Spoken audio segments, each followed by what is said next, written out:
Welcome to a Songwriter Tryst, and today's episode we have Tim Steinruck.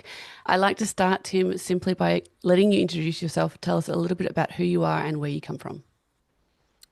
Well, thanks so much, Rae, for having me on your show. I really appreciate that. First of all, I'm Rae. I'm here in Vancouver, Canada, and I'm sitting in my recording studio, where I do a number of different projects. Everything from recording sound healing albums and spiritual albums to like really metal music too.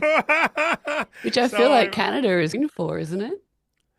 We've had a lot of pop artists too, and I play around in that world too, the pop alternative, something that I've really embraced in the last year. Yeah, what can I say? And I'm a kaleidoscopic artist in that way, and I love all genres. I love trying lots of different things. But my main thing that I'm so passionate about is that creativity is the language of my soul. Mm, And as songwriters and creators in general, that's really the guiding force for me. yeah. This access to human divinity is really the way that I see it. Mm, And to be able to tap into that and write and create from that place. There was a time like when I was signed with Paul Stanley from Kiss, and we were like a classic Van Halen knockoff band. We took all these templates of that kind of music and those songs, and we wrote stuff around that and ended up getting a record deal out of it, right? And management from Paul Stanley from Kiss, which was this childhood dream of mine. huge. I fell in love with Kiss when I was 13 years old, and it would have been in the 70s, in the late 70s, and it was my dream. It was my dream to work with Kiss. So to make that dream come true Mm, was like a really big deal. But I just have to say that everything that I was writing at that time was in the sort of late 80s, early 90s, was just inspired by my ego. okay. You know, It's a this great this way of put one, it. I yeah, think we're all inspired by our ego at some point, aren't we? it's true, it's true. It's But the I mean, curse I of see the young ego, youth. but it's also in realization and in retrospect, years later, it is the false self. And sometimes we need to grow through that. Mm, And that whole process of coming to the realization of where I was at, what was motivating me at that time, has brought me to this place where I am now, later yeah. in my career, where I see creativity in a much more sacred way, Yeah, I want to know if more that about makes that, but sense. I am interested to know where music began for you. What inspired you when you first started, and how old were you? Sure. Yeah, I grew up in northern British Columbia on a farm in a Mennonite family. And if you don't know what Wow. a Mennonite is, it's like the Amish. When you think about the Amish, Uh-huh. it's like that. My family's from Germany. I'm the first generation Canadian, and we were like 50 miles away from the nearest town. Or You wouldn't guess it. I'm loving this, but you definitely threw me a bit there with that one. Yeah, I really resented it as I was growing up, Okay. especially as the rebellious part of me came out. But just to go back, my dad was the organist at the church, and the church was really our only social outlet at all. Mm. It was our community center. It was the place where the community gathered. And on Sundays, my family being very musical, we would practice these performances Yeah. that we would do just prior to the sermon. Oh, beautiful. And it wasn't until later in life, probably even 20, 25 years ago, Mm. where I realized that I've been in show business my entire life. Yeah. You know what I It's mean? so funny. Oh, my dad was a pastor of a local Pentecostal church. But Oh, if you similar. Yeah. we just had to learn to play music and sing on stage because it was a requirement. We don't have a Mm, drummer this mm. week. Who's going to give it a go? But I agree, outside of the cult protective and naivety that the bubble that you're kept in when you're brought up in that type of an environment, the musical side of things, the training and the education, you don't get that type of weekly performance as a child all the way through your life, plus rehearsals and all that sort of stuff. Yeah, It does yeah, teach yeah, you good totally. ethics. Yeah, absolutely. No, so as I look back now, I'm very grateful. Yeah. But at 13, I at that point I'd been playing. I started playing the drums because that's what you play first as a kid. You hit things, and so I was allowed to play those along with in the sermons and stuff, or prior to the sermons with the hymns. Yeah. And then I started playing the acoustic guitar and the bass guitar, and that was all cool. And then Hmm. I got an electric guitar, and I had a nice clean sound and stuff.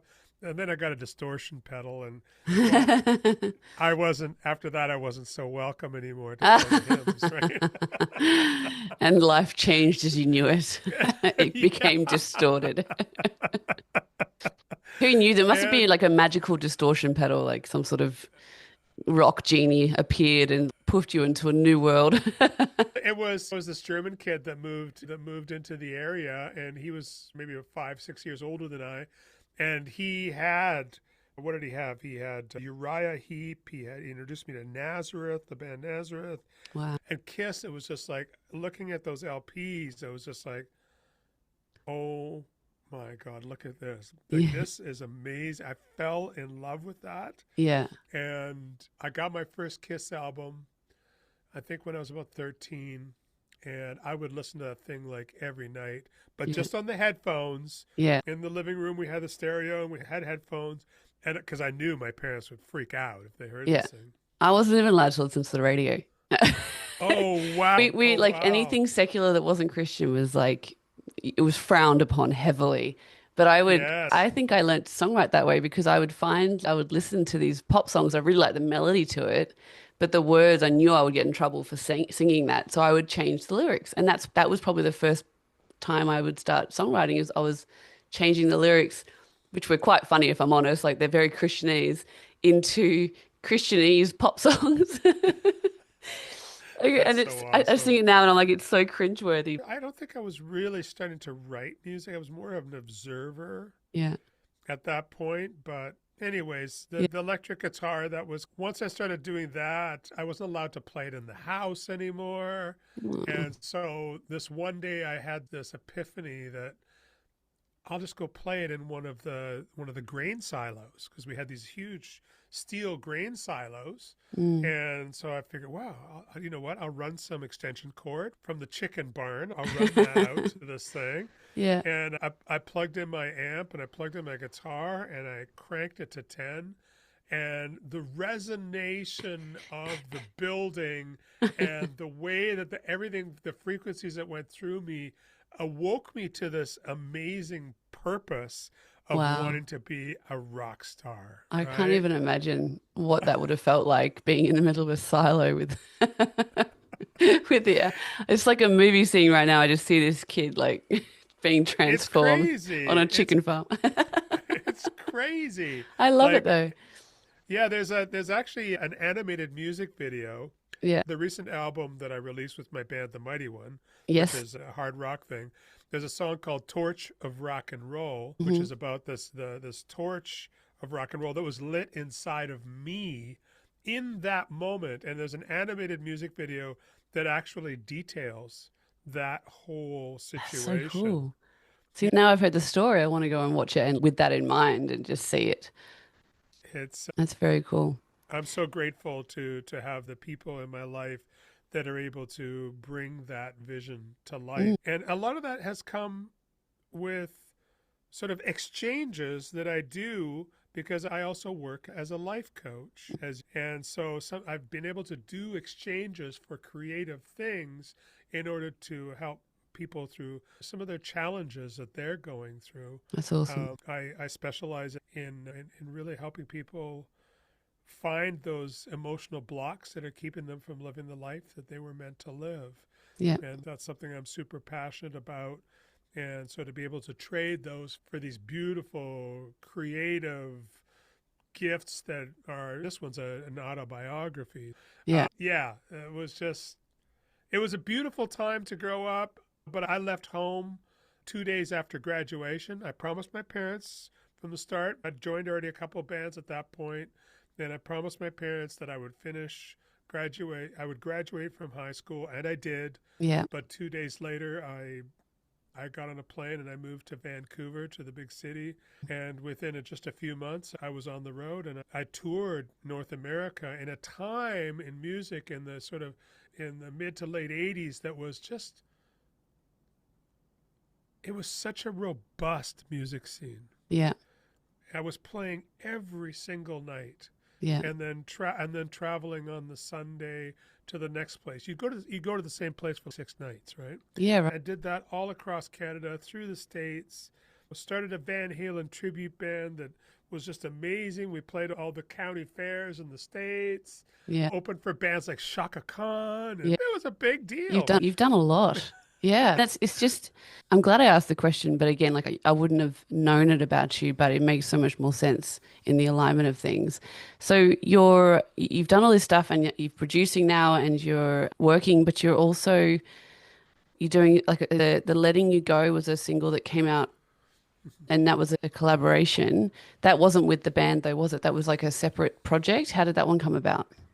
Yeah, so the last year has been really, my focus has been on starting a solo career, as it were. I had the band, which it's really is a solo career anyway, but it was based around a band, the Mighty. And so the last year has been about releasing music under the name Steinruck, just my last name. And I really wanted to do stuff that was, again, more pop alternative. And collaborations is the theme of that whole project. So actually in late last year, I wrote a song with a band, indigenous group from Papua New Guinea, which is near you. Yeah. And a song called Yahweh. Many of my songs come from dreams. Wow. And I had this dream about Yahweh, and there was this melody and Yahweh, and I didn't, honestly, even though I'm from a religious background, I didn't know what Yahweh was. And I wrote this song, and then I did some research, and again, it came in a dream. And then afterwards, I'm like, oh my goodness, it's the name of the God. It's the breath of God. It's Yahweh. Yeah. I mean, it's like we take an in-breath when we're first born, and the last thing we do before we leave this planet is an out-breath. And that is life in general. Yeah. And so once it started to settle in what was going on with this, I wrote this. It was I did like a rough demo that was a reggae song. And with the record company that I do some consulting for, we had a couple of artists from Papua New Guinea, and Papua New Guinea's got definitely a reggae type of influence to it and stuff like that. So this one band, I just went, you know what? I'm going to send it to them and just see what they think. And they said, we love it. Can we do something with this? And I said, yeah, you guys go ahead. You have free reign. And a few months later, they sent me back this most amazing production. And the song, it brought me to tears. It truly brought me to tears. So that's how it started. And then at the same time, I was working with an artist. Her name's Sarah Smith. Yep. And I'd been wanting to work with her for years. We had collaborated on a few things, and she wanted me to write a song with her, which I did, and produced a song and recorded. And she says, what can I do in trade? And I said, well, you can sing on the song Letting You Go. I've got this idea for this back and forth between the masculine and the feminine. Yeah. Almost like a Ozzy Osbourne Lita Ford thing that happened in the 80s. Cool. I loved so much. Yeah. And we did that. So we released that in February. It really has done well for us. I'd won lots of awards already with the Mighty One, but this one, having this song be the #1 pop alternative song in North America was like a really amazing confirmation that I was onto something. You're doing something right. Yeah. I'm interested as well, though. You've done all this stuff and now you're collaborating and doing a bit more solo stuff. You've also written a book called Blissciplines. So where did that come from and what's the concept behind that? Sure. Yes. The Blissciplines came from this idea in 2019 that I had just prior to the pandemic. December 31st, 2019, I decided through some of the coaching training that I had done that how important discipline is to our lives, and how discipline can create a solid foundation for us. I've got a background also as a fitness instructor over the years. I've been a fitness instructor Stop off it. and on Me too. throughout. You too? No way. I'm not surprised. Weird. Go on. Sorry. Yep. PT. But I also, because I came from such an extreme fitness approach, like I used to teach 90-minute cardios. Oh, wow. Like Nice. ridiculous cardios. Again, to really hard rock, heavy metal music. Classes were Classes were super popular, but I got a lot of injuries because I was just Probably a bit too long. Too long and crazy moves, kicking your feet up above your head type of thing. And It sounds like another ego injury, if I'm honest. I can go longer than you can. 100%.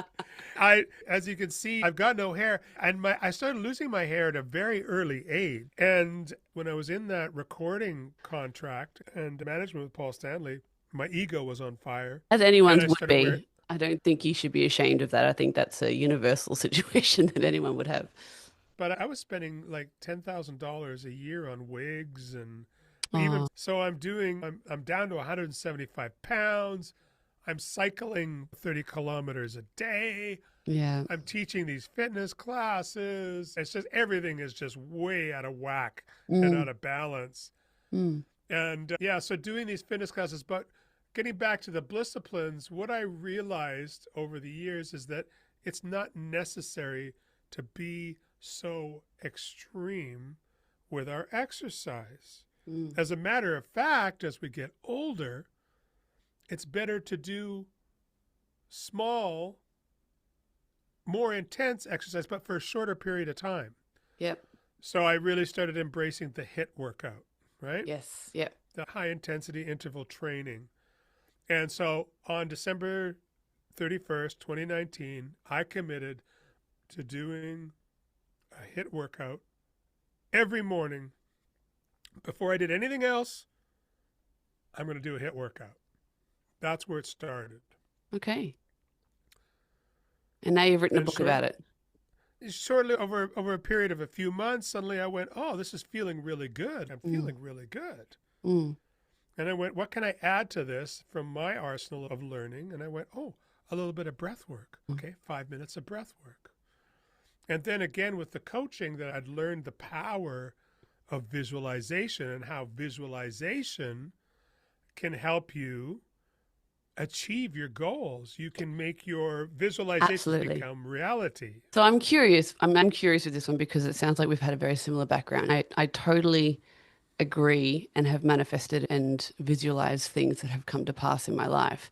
And part of me goes back to my childhood upbringing where I'm like, is there any difference to what I'm doing to prayer? Is prayer visualization in a different setup or a different box? I don't know. Curious what your thoughts are. You can take it out if you want, but I definitely think that prayer is that. I say the visualization that I have is a prayer or a meditation. My visualization, I'm happy to share with you, is holding a Grammy Award in my hand. I'm on the stage. Yeah. And I've been doing that every day for almost 6 years, coming up in a few days, actually, and for 6 years. And are you in the Recording Academy? I am. Yes. I just joined this year. Oh, I joined last year. So this year was my first time and I'm going again. So you're going next year? I am. Yay. So we'll get to meet in person. Yeah, absolutely. Awesome. Absolutely. Yeah. So I visualize that. Yeah. So as I come from the exercise and that blissful feeling into the breathing, as the heart rate comes down, start visualizing my goal, and I'm there and I'm holding the Grammy. I can feel it in my hands. I can see the presenter. She's brunette. She has beautiful hands, these beautiful manicured fingernails. I can smell her beautiful perfume. I feel her put the Grammy in my hand. Wow. I can feel the weight of it. And I'm just in this place of gratitude and just this beautiful, peaceful place. I hold it above my head. I walk to the podium and the crowd cheers, and I go back down to my seat. We And all go nuts, yeah. it is so real. Yeah. You And when believe we it. make, yeah, when we make Mm, things real, when the feeling is the secret. mm, So the feeling, the images, the thoughts, the feelings, and the body sensations. This is mm. something I've learned through my coaching practice. If we can go into that place where we really are there, there's something inside of that, like prayer, that is an access to quantum manifestation. I think it's It, incredibly powerful. Yeah, you absolutely. know, Although I it's, do think you should be careful what you pray for because I've definitely made vague prayers and they've been answered too. And I yeah. go, oh, maybe you should have been a bit clearer about that Oh, yeah. Specifics are super, one. super important. They are, Super important. absolutely. Yeah. Okay, so going into, you've just done so much, and you're obviously a very passionate, driven individual. When it comes to someone who maybe you're speaking to your younger self who's maybe just signed a record deal or something, or someone else who's just getting into writing their first songs, what sort of advice would you be giving to them at this stage in their career? Very Considering the beginning. environment. Yeah, sure. Considering the environment now more than ever with the advent of AI, like a typical song with a formula that, that six people sit around in a room in Nashville and they create the next hit. Guess Mm, what? AI can do that in yeah, moments, in yeah. seconds. Okay. So authenticity from personal experience. So writing a song that's very authentic to yourself and comes from a place of your own personal experience, whether it's painful, whether it's joyful. Most people are attracted to pain, I'll be honest with you. Mm, So if we can portray our pain or our challenge or our problem and maybe offer a solution as we go through the song, mm. that authenticity is really where I recommend and I try to guide the young songwriters too, Yeah. because trying to write the next hit that is like a Taylor Swift or is like a this or is like a that, that is those It's days all are AI can over. go, yeah, which is a good thing. I do think, which isn't talked about a lot, and some people won't agree, but I do think that as artists and self-explanatory and be authentic and putting your vulnerabilities out there in your art is important. But I think there are some safety measures that people need to be aware of as well because it's very vulnerable to do. It's probably some people may or may not be aware that there is severe mental health issues that happen in artists as Sure, well. And I've sure. lost friends who are artists who potentially were seeking validation or recognition for their work or something that they weren't getting quick enough and they couldn't cope with it. And I do think, like, I agree with you. I think people are attracted to pain. I think being vulnerable and sharing authentically is super important. But I think there also needs to be like a safety mechanism that we have to have around us as artists so that when we do bare ourselves completely naked emotionally through our craft, that we have that support network around us that are keeping us safe.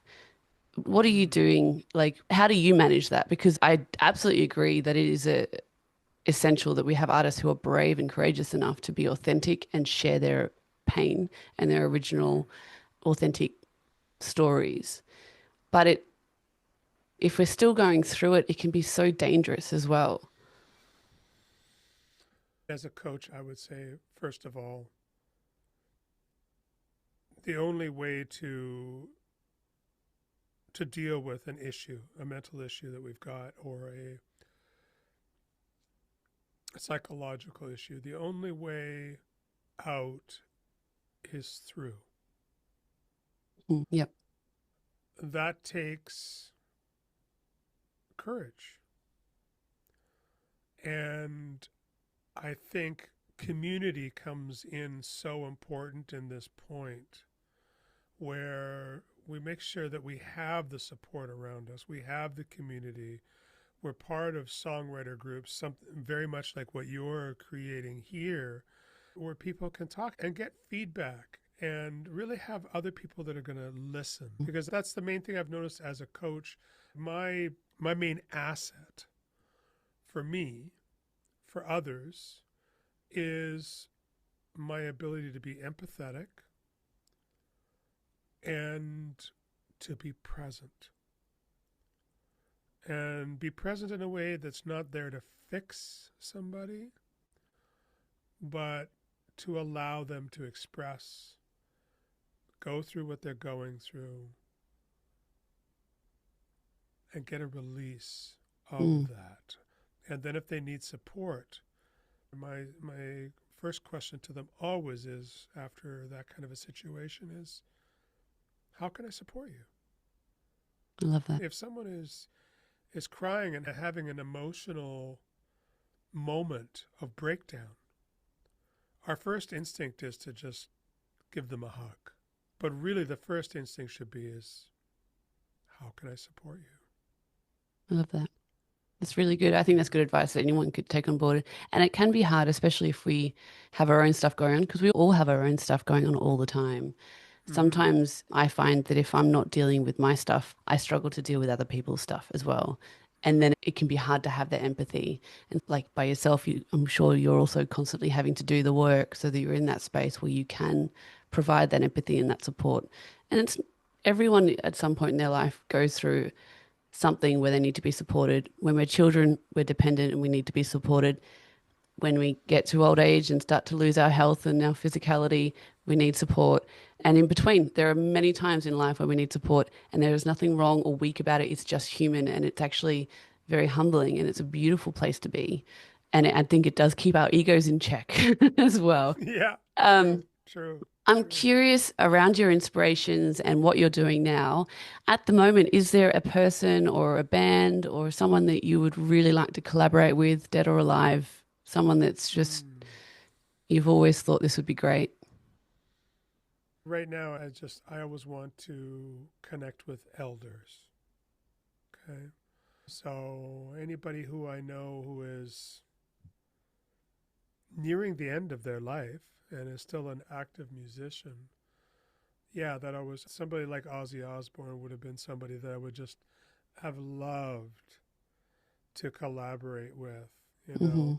But off the top of my head right now, I can't tell you exactly who that is. Anybody that is a rock and roll classic. Yep.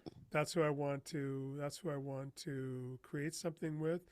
But I got to tell you honestly, Indigenous elders are people that I really look up to. We've got a beautiful Indigenous community here in Vancouver, and I have the opportunity to connect with a lot of those folks and make music with them. That's so cool. Just sit down and just listen to their stories. And so much of their stories and culture are in their songs. Oh, and that has to be because that's how they pass it down. And I don't know about what it's like in Canada, but Australia's got its own colonial history, and art and culture is how that history is passed down. And it was rewritten for them by, I don't even know what to call it, but it's all been lost. Like a lot of stories have been lost because they weren't allowed to be kept because there was a certain narrative that they wanted. And only as an adult now, outside of the schooling system where I was taught history the way they wanted me to learn it, now I get to experience that history from a different perspective and different cultures. And the Indigenous history songs and their stories will tell the other side of the story. And I do think it's their turn to really be able to heal. They need to be able to share their stories and have it be heard as well through music, film, art, whatever it is they're doing. I think there's a lot of that around Australia that's happening at the moment as well, which is beautiful to see. Yes, yeah, absolutely. Yeah, their relationship with the earth is different than most of us have. And to learn, embrace, and raise that up into the consciousness of humanity, this relationship with the earth is so important. And that's really what Indigenous people bring to me, and that's who I love to work with. I love it. So I'm going to finish up now, if that's okay. Yeah. Where can people connect with you and follow your music and follow your disciplines and all that sort of stuff? Sure. I think the central place would be definitely timsteinruck.com, my personal website, and there's links to everything that I do there. Yeah, we haven't released the Disciplines yet. That's coming in the Okay. new year. Very Exciting. excited about Yes. that. Yeah, it is. Becoming an author is something I've always wanted to do. Me too. Um, Stop it. It's so weird. Tim, you're like my soulmate on yeah, another side of the planet. I'm going to put the links so that people can connect you on our website, songwritertrysts.com as well, sure. along with this podcast and the transcript so that those can who can't maybe hear it can listen to or read it. Outside of that, is there anything else you would like to share with the Songwriter Tryst audience out there before we finish up? Sure. From a songwriter point of view, I think it's important, again, to share of ourselves in a personal and a very authentic and vulnerable way, but with a knowing, an understanding that we are all one. Okay? Humanity is one. And yeah, there's people who really challenge us. And yes, there's people that we absolutely love and we hold in high esteem. But I've studied the Mayans a lot, and the Mayans have a word called inlek, which sort of roughly translated means you are another myself. So what I see in somebody that I love is something I can be so proud of in myself. I'm connected with that. What I see in somebody else that repels me, challenges me, or triggers me even, Mm, is something that maybe I need to work on. that's what a trigger And is. so yeah, so we have that opportunity in every day, and I always write from that universal place. I love that. Yeah, me too. Okay?